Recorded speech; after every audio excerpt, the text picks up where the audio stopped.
Hi hello ನಮಸ್ಕಾರ ರೀ ಎಲ್ಲರಿಗೂ. Welcome to my channel Bijapur ಅಡುಗೆ ಮನೆ. ಇವತ್ತು ನೋಡ್ರಿ ನಮ್ಮ ಉತ್ತರ ಕರ್ನಾಟಕದ ಸ್ಪೆಷಲ್ ಕೆಂಪು ಮೆಣಸಿನ್ಕಾಯಿ ಚಟ್ನಿನ ಹೆಂಗೆ ಮಾಡೋದು ಅಂತ ತೋರಿಸ್ಕೊಡ್ತೀನಿ ರೀ ನಿಮ್ಗೆ.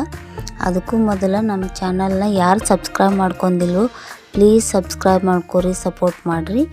ಇನ್ನೊಟ್ಟು ಉತ್ತರ ಕನ್ನಡ ರೆಸಿಪಿಗಳನ್ನ ತೋರಿಸ್ತೀನಿ ನಾನು. ಅದು ಇವತ್ತು ಕೆಂಪು ಮೆಣಸಿನ್ಕಾಯಿ ಚಟ್ನಿ ಮಾಡತ್ತೀವಿ ನೋಡ್ರಿ. ಅದಕ್ಕೆ ಒಂದು ಬಾಣಲಿ ಇಟ್ಕೊಳತ್ತೀನಿ ರೀ. ಇಟ್ಕೊಂಡು ಕೆಂಪು ಮೆಣಸಿನ್ಕಾಯಿ ಅದಾರು ನೋಡಿದ್ರೇ ನೋಡ್ರಿ ಎಷ್ಟು ಚಂದ ಅದಾವ ಮೆಣಸಿನ್ಕಾಯಿ, ಕೆಂಪು ಮೆಣಸಿನ್ಕಾಯಿ. ಅವು ಹುರ್ಕೋಬೇಕ್ರಿ. ಒಂದು ಕಡಾಯಿ ಇಟ್ಕೊಂಡು ಅದು ಬಿಸಿ ಆದಮೇಲೆ ಮೆಣಸಿನ್ಕಾಯಿ ಹಾಕ್ಕೊಳತ್ತೀನಿ ನೋಡ್ರಿ. ಹಾಕ್ಕೊಂಡು ಸ್ವಲ್ಪ ಅಡುಗೆ ಎಣ್ಣೆ ಹಾಕ್ಕೋಬೇಕ್ರಿ. ಅದಕ್ಕೆ ಅಡುಗೆ ಎಣ್ಣೆ ಹಾಕ್ಕೊಂಡು ಚಲೋ ಹೊತ್ತಿಗೆ ಹುರ್ಕೊಳ್ಳೋಣ್ರಿ. ಅದನ್ನು ಮೆಣಸಿನ್ಕಾಯಿ ಎಲ್ಲ ಚೆಂದಿಗೆ ಹುರಿಬೇಕು ನೋಡ್ರಿ, ಕಲರ್ ಚೇಂಜ್ ಆಗಬೇಕು. ಹಂಗೆ ಚಲೋ ಹೊತ್ತಿಗೆ ಹುರಿಬೇಕ್ರಿ ಮೆಣಸಿನ್ಕಾಯಿ. ಈ ಚಟ್ನಿ ಮಾಡೋಕೆ ಏನು ಜಾಸ್ತಿ ಸಾಮಗ್ರಿಗಳೇನು ಬೇಕಾಗೋದಿಲ್ಲ ರೀ.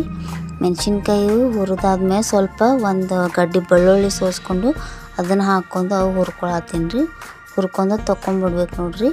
ಆಮೇಲೆ ಅದೇ ಕಡಾಯಿಗೆ ಒಂದು ಹಸಿ ಟೊಮಾಟೊ ತೊಗೊಂಡಿನಿ ರೀ, ಒಂದು 2 ಹಣ್ಣಾದ್ರೆ ನಡೀತೈತೆ. ಅದ್ರ ಕಸಕ್ಕೆ ಟಮಾಟಿ ಚಲೋ ಆಗ್ತಾವೆ ನೋಡ್ರಿ. ಅದಕ್ಕೆ ಕಸಕ್ಕೆ ಟಮಾಟಿ ತೊಗೊಂಡು ಅದನ್ನು ಸ್ವಲ್ಪ ಹುರ್ಕೊಳತ್ತೀನಿ ರೀ ಅದೇ ಕಡಾಯಿ ಒಳಗೆ. ಅದು ಚಲೋ ಹೊತ್ತಿಗೆ ಕಲರ್ ಚೇಂಜ್ ಆಗಂಗೆ ಹುರ್ಕೊಂಡು ಅವು ಟಮಾಟಿನೂ ತೊಕ್ಕೋಬೇಕು ನೋಡ್ರಿ. ತೊಕ್ಕೊಂಡು ಈಗ ಮೆಣಸಿನ್ಕಾಯಿ, ಬೆಳ್ಳುಳ್ಳಿ ಮತ್ತು ಟಮಾಟಿ ಹುರ್ಕೊಂಡಿವಲ್ರಿ ಅದನ್ನೆಲ್ಲನೂ ಮಿಕ್ಸಿ ಜಾರಿಗೆ ಹಾಕ್ಕೊಳತ್ತೀನಿ ರೀ. ಇವಷ್ಟು ತಣ್ಣಗಾದ್ಮೇಲೆ ಹಾಕ್ಕೋಬೇಕು ನೋಡ್ರಿ. ಅದಕ್ಕೆ ಈಗ ಸ್ವಲ್ಪ ಒಂದು ಹಿಡಿ ಕೊತ್ತಂಬರಿ ಹಾಕ್ಕೊಳತ್ತೀನಿ ರೀ. ಕೊತ್ತಂಬರಿ ಮತ್ತು ಒಂದು ಸ್ವಲ್ಪ ಜೀರಿಗೆ ಹಾಕ್ಕೊಳತ್ತೀನಿ ರೀ. ಮತ್ತು ಇದಕ್ಕೆ ರುಚಿಗೆ ತಕ್ಕ ಸ್ವಲ್ಪ ಉಪ್ಪು ಹಾಕ್ಕೋಬೇಕು ನೋಡ್ರಿ. ಇದನ್ನೆಲ್ಲನೂ ಹಾಕ್ಕೊಂಡು ಇದು ಚೆಂದಿಗೆ ರುಬ್ಕೊಂಬರೋಣ್ರಿ. ಸಣ್ಣಗೆ ಅಷ್ಟು ಸಣ್ಣನೂ ಬೇಡ, ಸ್ವಲ್ಪ ತರಿ ಇದ್ರೆ ನಡಿತೈತೆ ನೋಡ್ರಿ.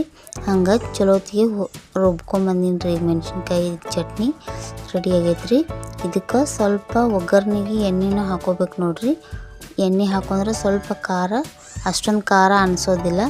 ಅದಕ್ಕೆ ಎಣ್ಣೆ ಹಾಕ್ಕೊಂಡು ಅದೇ ಕಡಾಯಿ ಒಳಗೆ ಎಣ್ಣೆ ಹಾಕ್ಕೊಂಡು ಈ ಮಿಕ್ಸಿಗೆ ಹಾಕ್ಕೊಂಡಿವಲ್ರಿ ಆ ಚಟ್ನಿ ಅದು ಒಟ್ಟು ಅದ್ರಾಗ ಹಾಕ್ಬೇಕ್ರಿ. ಎಣ್ಣೆಗೆ ಹಾಕಿ ಚಲೋ ಹೊತ್ತಿಗೆ ಅಷ್ಟನ್ನು ತಿರುವಾಡ್ಬೇಕು ನೋಡ್ರಿ. ಈ ಚಟ್ನಿ ಅಂತೂ ಬಿಸಿ ಬಿಸಿ ರೊಟ್ಟಿ ಈ ಚಟ್ನಿ ಹಾಕೊಂಡು ತಿಂದ್ರೆ ಭಾರಿ ಟೇಸ್ಟ್ ಬರ್ತೈತೆ ನೋಡ್ರಿ. ಈಗ ರೆಡಿ ಆಯ್ತು ರೀ ನಮ್ಮ ಚಟ್ನಿ, ಕೆಂಪು ಚಟ್ನಿ. ನೋಡ್ರಿ ಹೆಂಗೈತಿ ಕೆಂಪು ಚಟ್ನಿ, ನೋಡಿದ್ರೇ ಬಾಯಾಗ ನೀರು ಬರತ್ತಾವ ನೋಡ್ರಿ. ಹಂಗೈತಿ.